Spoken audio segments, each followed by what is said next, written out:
அஸ்ஸலாமு அலைக்கும் கைஸ். இன்றைக்கி ஒரு சோம்பேறித்தனமான டே.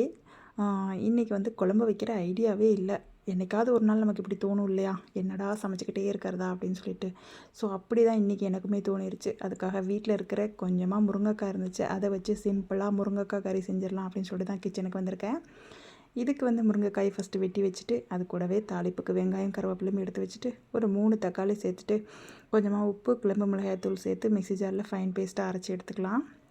இன்னொரு பக்கம் நமக்கு கடாயில் கொஞ்சமாக தேங்காய் எண்ணெய் கல்லெண்ணெய் சேர்த்துட்டு, தாளிப்புக்கு கடுகு உளுந்து சேர்த்திட்டு, அது பொரிஞ்சு வந்ததும் வெட்டி வச்சுருக்க வெங்காயம் கருவேப்பிலை சேர்த்து கொஞ்சமாக மஞ்சத்தூள் சேர்த்து நல்லா வணங்கி கொடுத்துக்கலாம். வெங்காயம் வணங்கி வரும்போது கூடவே நம்ம வெட்டி வச்சுருக்க முருங்காயுமே நல்லா வந்து வாஷ் பண்ணிவிட்டு அப்படியே சேர்த்து எண்ணெயில் வணக்கி கொடுத்துட்டு, நம்ம அரைச்சி வச்சுருக்க பேஸ்ட்டையும் தூக்கி ஊற்றிட்டு, கொஞ்சமாக தண்ணி சேர்த்து ஒரு 10 to 15 மினிட்ஸ் கொதிக்க விட்டு இறக்குனீங்கன்னா சூப்பரான முருங்கைக்காய் கறி ரெடி ஆயிடுச்சு. இதுக்கு எதுவுமே நீங்கள் புளி எதுவும் சேர்த்த தேவையில்லை, இப்படியே செஞ்சு பாருங்கள், ரொம்பவே நல்லாயிருக்கும். நம்ம வீட்டில் நேற்று வச்ச சிக்கன் குழம்பு இருக்குது. ஸோ அதனால் இன்றைக்கி வந்து குழம்பு வந்து சிம்பிளாக வைக்கணும், குழம்பு வைக்கணும், அது வைக்காத மாதிரியும் இருக்கணும் அப்படிங்கிறதுக்காக தான் இன்றைக்கி இந்த ரெசிபி செஞ்சுருக்கேன்.